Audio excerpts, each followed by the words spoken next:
Welcome students in Ritika mathematics class. I hope you all are fit and fine. So let's start today video, and today we will discuss the signum function. As we are doing chapter number 2, types of chapter number 2 class 11th maths, relations and function. So today we will discuss signum function. What is the signum function? Its domain, range and graphical representation. So let's start. So type is signum function. Signum function. Signum function. अब signum function कैसे इसको show करते हैं, सबसे पहले उसको देखते हैं. y is equal to f x. Signum, इसको आप सिग्नम एक्स और शॉर्ट में आप इसको SGN सिग्नम एक्स इस तरीके से रिप्रेजेंट कर सकते हैं. So this is the representation of signum function. अब सिग्नम फंक्शन में आपको कुछ मैं यहाँ पर प्रॉपर्टी रखती हूँ कि क्या होती है सिग्नम फंक्शन की प्रॉपर्टी. अगर हमारे पास सिग्नम फंक्शन यानी कि ये x की वैल्यू, अगर इनपुट वैल्यू हमारे पास ग्रेटर देन 0 होता है, अगर इनपुट वैल्यूज यानी कि x की वैल्यूज 0 से बड़ी यानी कि पॉजिटिव वैल्यूज होंगी, तो इस कंडीशन में सिग्नम फंक्शन की वैल्यू 1 होती है, यानी कि आपको आउटपुट हमेशा 1 यहाँ पर मिलता है. नाउ अगर x इज 0, अगर इनपुट आप 0 रखते हैं तो इस कंडीशन में आपको आउटपुट भी 0 मिलता है.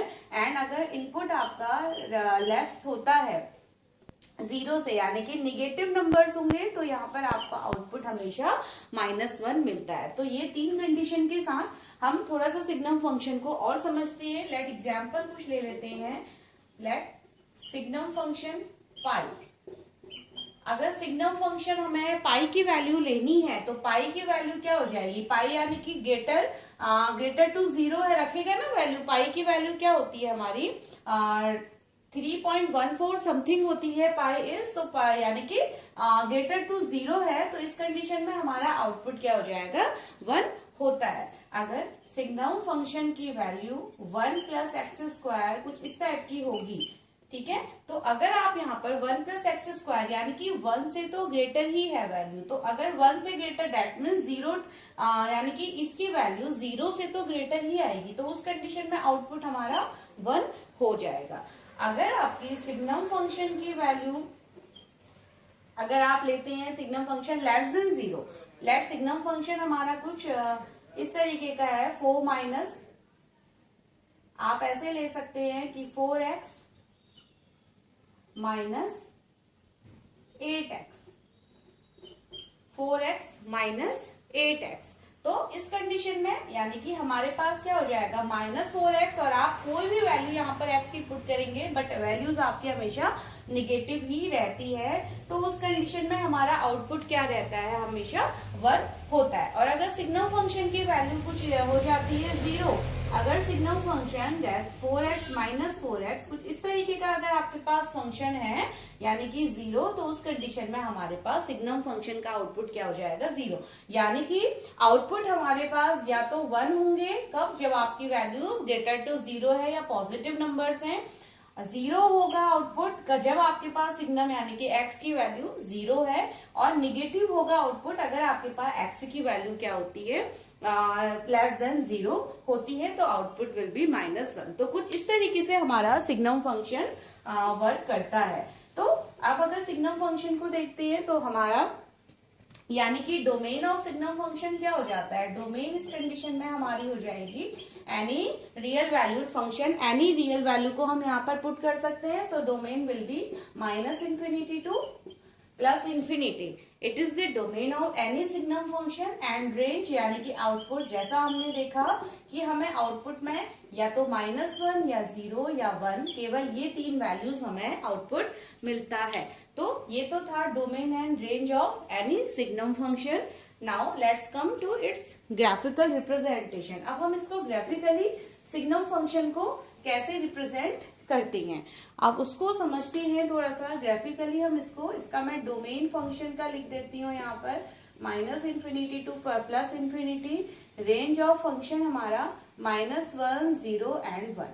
और 3 जो हमने कंडीशन यहाँ पर देखी उसको भी यहाँ पर लिख देते हैं.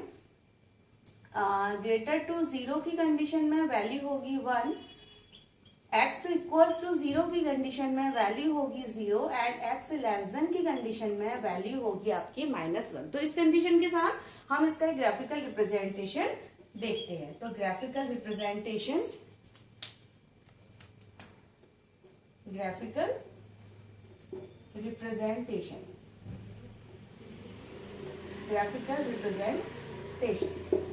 तो ये हमने इसका ग्राफ शो किया है यहाँ पर। इस तरीके का हमारा सिग्नम फंक्शन का ग्राफ होता है। यहाँ पर हमारा सेंटर यानी कि मिड पॉइंट होता है, then x minus x y and minus y. X में कुछ वैल्यूज यहाँ पर पुट कर लेते हैं, लेट इट्स 1 2 3 एंड 4।